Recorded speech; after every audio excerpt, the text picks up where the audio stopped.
2022ஆம் ஆண்டு உள்ளாட்சி தேர்தல்கள் களைகட்டியிருந்த நேரம் பிரதான கட்சி வேட்பாளர்கள் தொடங்கி சுயேட்சைகள் வரை வார்டுக்கு வார்டு வாக்கு கேட்டு தெருக்களை திருவிழா கடைகளாக மாற்றிக் கொண்டிருந்தனர். பேனர்கள், முழக்கங்கள், தெருமுனை பிரச்சாரங்கள், பொதுக்கூட்டங்கள் என நாளுக்கு நாள் தேர்தல் காய்ச்சல் தீவிரமாகிக் கொண்டே இருந்தது. அதிமுக வேட்பாளர் ஒருவர் செய்த புதுவிதமான பிரச்சார யுக்தி அவர் போட்டியிட்ட வார்டு மக்களை மட்டுமல்லாமல் ஒட்டுமொத்த மீடியாவையும் சேர்த்தே திரும்பி பார்க்க வைத்தது. பிசினஸ் மேனான அந்த வேட்பாளர் வேலை தேடி அலையும் இளைஞரை போல தனது ரெஸ்யூமை நூற்றுக்கணக்கில் பிரிண்ட் எடுத்துக்கொண்டு வீடு வீடாக வாக்கு கேட்டு பிரச்சாரத்தை வீரியப்படுத்தினார்.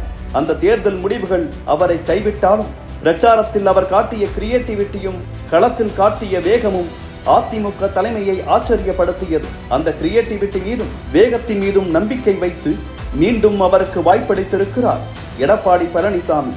ஆம், அன்று ரெஸ்யூம் கொடுத்து ஓட்டு கேட்ட அந்த இளைஞர்தான் தற்போது எழும்பூர் தொகுதியின் அதிமுக வேட்பாளர் அபிஷேக் ரங்கசாமி.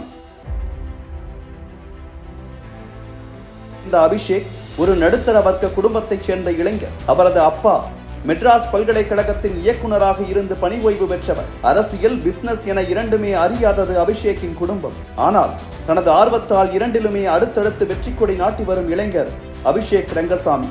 எழும்பூரில் உள்ள டான் பாஸ்கோ பள்ளியில் படித்த அபிஷேக் ஒரு கால்பந்து விளையாட்டு வீரர். வேலம்மாள் கல்லூரியில் தகவல் தொழில்நுட்பத்துறையில் பிடெக் படிப்பில் சேர்ந்ததும் ஸ்போர்ட்ஸ்மேனான அபிஷேக்குக்கு பாடி பில்டிங் மீது ஆர்வம் வந்தது. இந்த பாடி பில்டிங் தான் பின்னாளில் தேசிய அளவில் தனக்கு பெருமை தேடி தரப்போகிறது என்பது அவருக்கு அப்போது தெரிந்திருக்க வாய்ப்பு இல்லை. கல்லூரி 2ஆம் ஆண்டிலேயே, அதாவது 18 வயதிலேயே அதிமுகவில் அடிப்படை உறுப்பினராக இணைத்துக் கொண்டு கட்சி பணிகளோடு படிப்பிலும் கவனம் செலுத்தினார். கல்லூரி முடித்ததும் TCSல் வேலைக்கு சேர்ந்தவர் 9 மாதங்கள் மட்டுமே பணியில் நீடித்தார். ஆனாலும் அவரது ஆளுமையால் சிறந்த ஊழியருக்கான விருது கிடைத்தது. என்னதான் சிறந்த ஊழியராக இருந்தாலும் ஏதோ ஒரு வெறுமை அவரை ஆட்கொண்டது. வேலையை விட்டவர் கேட் பரீட்சைக்கு தயாராக முடிவெடுத்தார்.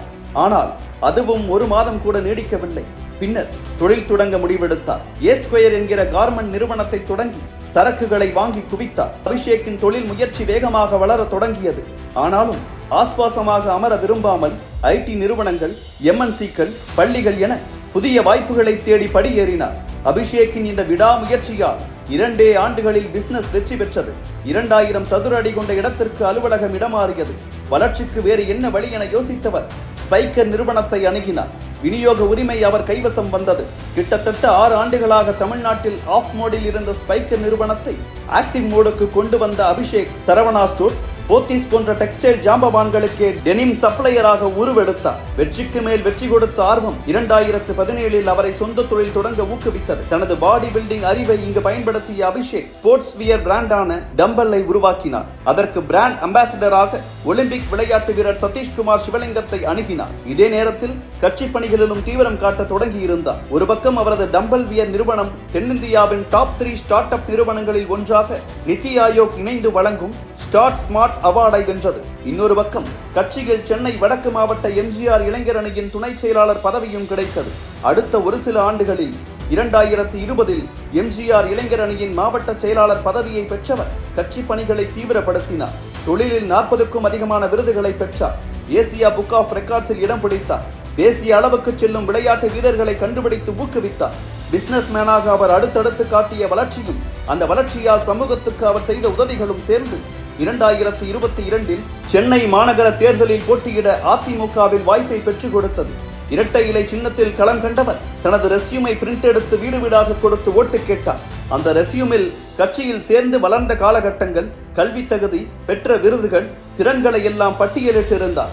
யார் இவர் என வாக்காளர்கள் நிமிர்ந்து பார்க்கும் நேரத்தில் வைஃபை வசதி, மரம் நடத்திட்டம், இலவச RO வாட்டர் என வார்டு மக்களின் தேவை அறிந்து வாக்குறுதிகளை வழங்கினார்.